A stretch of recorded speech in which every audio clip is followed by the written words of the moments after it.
Hello once again. So, I wanted to use this opportunity to talk a little bit about our reading selections for this week and kind of give a social historical context of what it is that we are going to be reading in regards to the fiction. So, as you guys read your introduction in your textbook, you'll realize that the textbook does a really good job of providing a social historical context for the actual literature. There's also a really great timeline that puts everything into perspective. So when we think about the literature that we're reading, we're starting off with 1865. And when you think about 1865, you want to think about this post-Civil War era. So you want to think about how the American landscape was going through a dramatic change as a result of Civil War. So when we think about, certain things that take place during this time, we think about, slavery being abolished, the 13th Amendment being passed in 1865. We want to think about, some of the racial tensions that were going on during this time. So, we have 1866, that's when the Ku Klux Klan first started. We have in 1868, the 14th Amendment was adopted that granted the rights of citizenship. We have in 1869, women's suffrage. We have, the transcontinental railroad system being, erected in 1869. We also have the Civil Rights Act being enacted, in 1875. The Plessy versus Ferguson in 1896, which was the beginning of the Jim Crow laws. And Jim Crow laws basically said that as long as the races could live together, as long that everything was separate but equal. And then the NAACP was formed in 1909. And basically World War I began in 1914. So there are a lot of things happening, in society, not only just in America, but within the world that really changed our landscape, our cultural landscape in the U.S. One of the things that you want to think about as far as, what are the writers replying to, or what was the time in which they were writing, or how are they influenced, is that you want to think about this time prior to 1865, and you want to think about the Romantic era, you want to think about the Gothic era and the Transcendental era. So writings during this time prior to 1865 were more concerned with the emotion, the intuition, this idea of good and evil. We noticed that in a lot of romantic sort of novels, works by Edgar Allan Poe, for example, there's always this battle between good and evil, or there is this judgment for the person who chooses evil.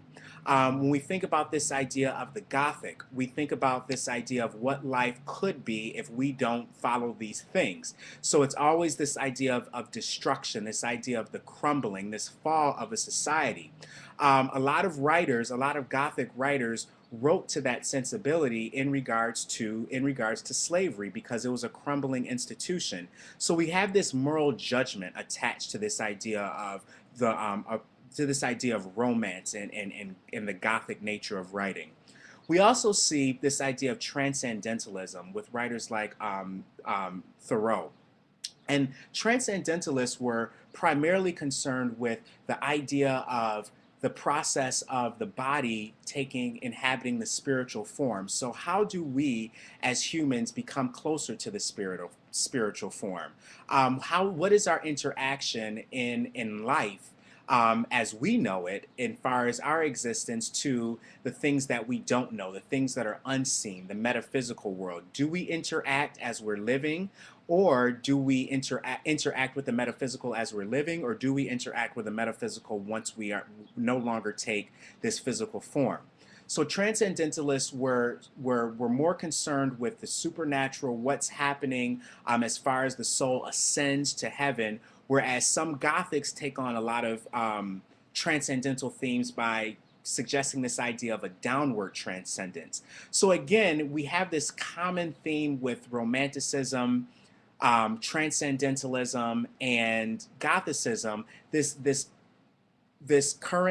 ongoing theme of the supernatural, trying to understand things through the unseen, this idea of good and evil and morality. Well, realism rejects most of those ideas. when we think about the things that we're reading in realism, when we think about how society has changed as a result of the Civil War and a lot of social issues such as race, gender, and class that come to the forefront, now we're dealing with the realities of everyday life. Now we're dealing with how one's environment shapes who they are. So when we read authors like Mark Twain, and we read his short story, we'll see that the main character in this story, yes, the main character we can question his sense of morality, but at the same time, he's not judged for it as from the narrative standpoint.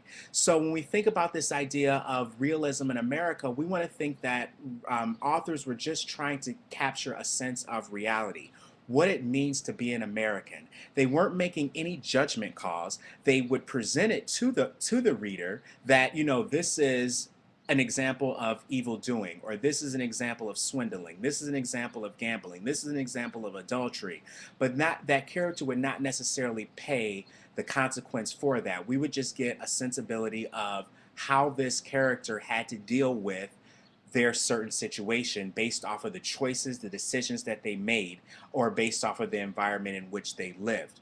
Which leads us to this idea of naturalism.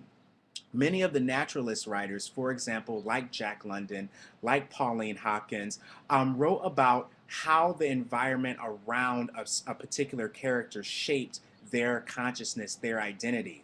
So when you think about this theme of race and naturalism, we really get this sense of that, and we're going to see that in Pauline Hopkins' short story. We really get a sense of how someone, based off of where they live, the color of their skin, how their lives are basically constructed based off of, like I said before, the color of their skin and where they live. So basically they're products of their environment. We also see certain themes where characters are dealing with the actual climate around them. So it becomes this battle between humans and nature. It also becomes this battle between some of the older words of wisdom in relationship to the people of the natural inhabitants of that particular area to some of the newer people that live in. So we also get this tension between some of the old ways and the new ways, and how we as humans perceive nature, and again, how nature develops who we are. We also have this sense of regionalism.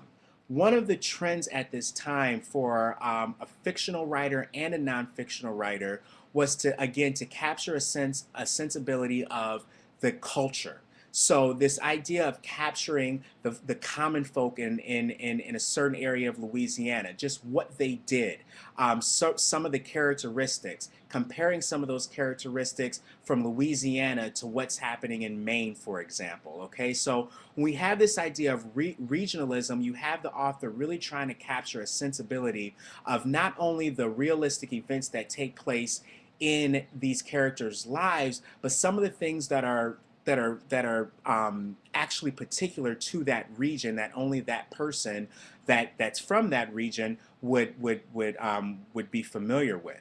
So these are some of the things I want you to keep in mind as you're reading these stories this week. One of the stories that we will be reading, one of the longer stories that we'll be reading, is Charlotte Perkins Gilman's The Yellow Wallpaper. And there are so many different themes that deal with this idea of naturalism and gender and the psychology of the woman that's in this confined space that I want you to pay close attention to for this week. So that's pretty much some of the things that I want you all to pay attention to in regards to regionalism, realism, and naturalism. And most of these things, you'll get an opportunity to discuss these things in the actual response assignment.